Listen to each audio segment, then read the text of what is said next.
Hey everybody, I'm shooting a little video here. Figured why not make a little Vivo Barefoot review of the shoes that I have, that I've worn, that I've tried, that I've sent back.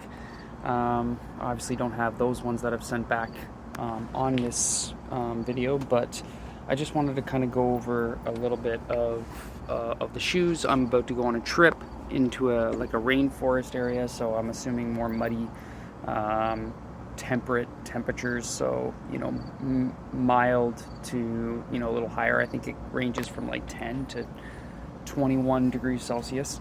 So yeah, I'll kind of show you what I have, and I'll kind of give you my thoughts on each one. So I've got the Magna,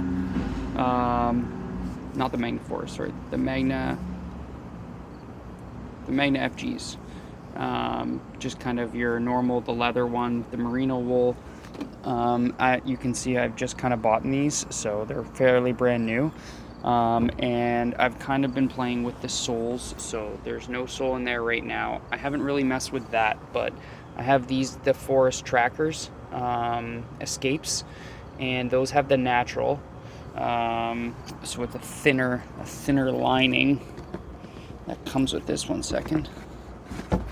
So you'll see it's pretty thin lining here, and then I put that in there, and that actually kind of felt kind of nice. My feet are a little sensitive, unfortunately, and I have a wart on one foot as well, which I've been trying to get off. It just sucks. And then I've got some issues with my other foot in terms of injuries, not from barefoot stuff, well, back in the day, but anyways. So yeah, you'll notice here the thermal insoles, those come in these guys. Now these guys come inside the Magna Forest escapes trackers. These are the big ones, as you can see. So they're not the shorter version, which would basically be the escape in this form. I bought the Forest Escapes trackers for winter, and I think the thermal insoles are really going to help. Last year I used wool ones that I had. Those worked good as well, but my feet were still kind of cold.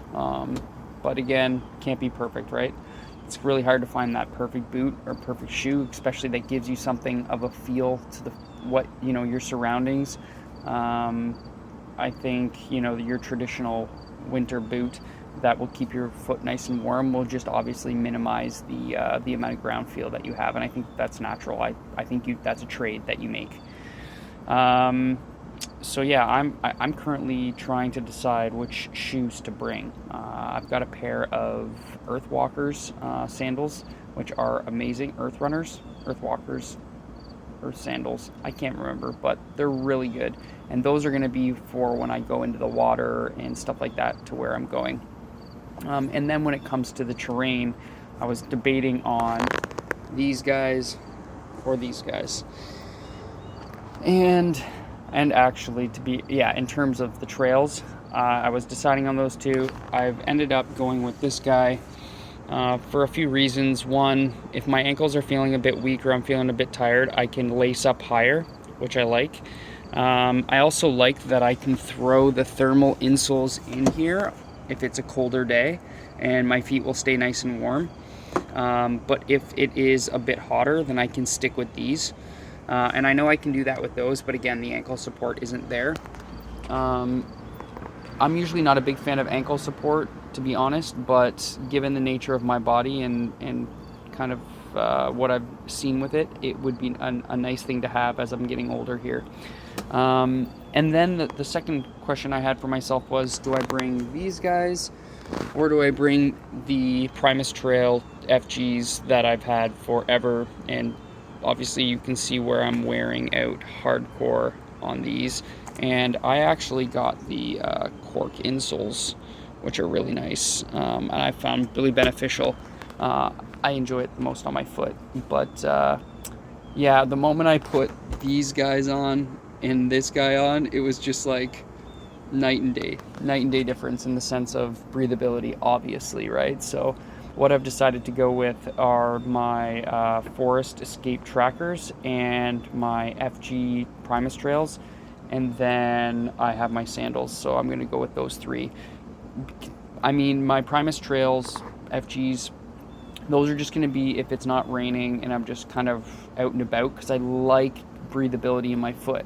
Whereas if I'm using the magna here, Magna Forest, I suppose, I can't remember the full exact name, but then I severely noticed that my foot wasn't able to breathe as well, and that will make me feel very uncomfortable. So yeah, all in all, I would say all the shoes, the first time I put on all these shoes, they felt amazing. And that's why I have these 3 with me right now.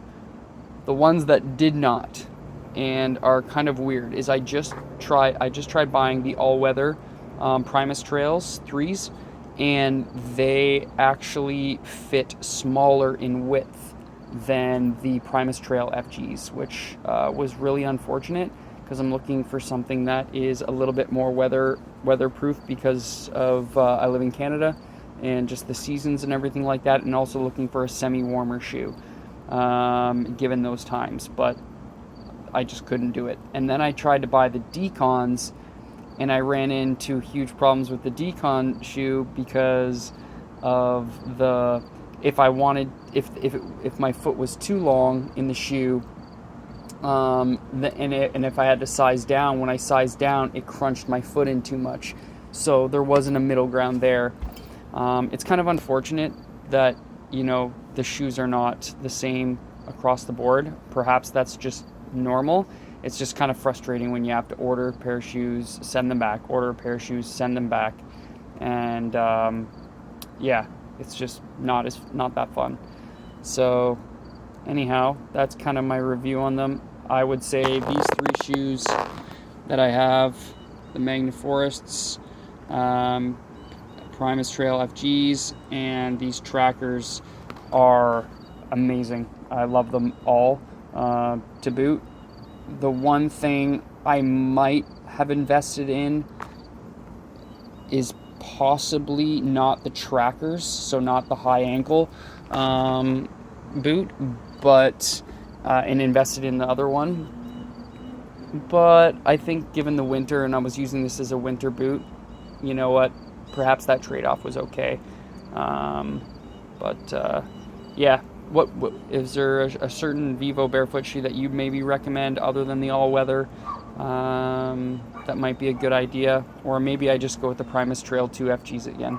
I think that might be what I do in the future. So shoes matter a huge ton to me. I've had so much trouble. I've spent thousands of dollars on shoes that just never work for my feet. And given the nature of Vivo barefoot shoes, when they allow your foot to expand more, then you end up really kind of screwed. You force yourself to have to be with these wide toe-based shoes, which I'm completely fine with. But it really goes to show you the difference when you put on a pair of normal shoes, if you even have some, just how much it crunches your feet. Yeah, without going crazy into any other sort of tangents, I just wanted to express a little bit of my opinion on these shoes and what my thoughts are from Vivo so far. I obviously didn't go into the detail of some of the wear and tear on some of the shoes, some of the pros and cons of each one. If I do make a video for that, I'll do that. But for now, it's, this is the basics for what I was trying to get at. Anyways, I hope this video helps in some way if you're deciding on a certain pair of shoes of Vivo or not.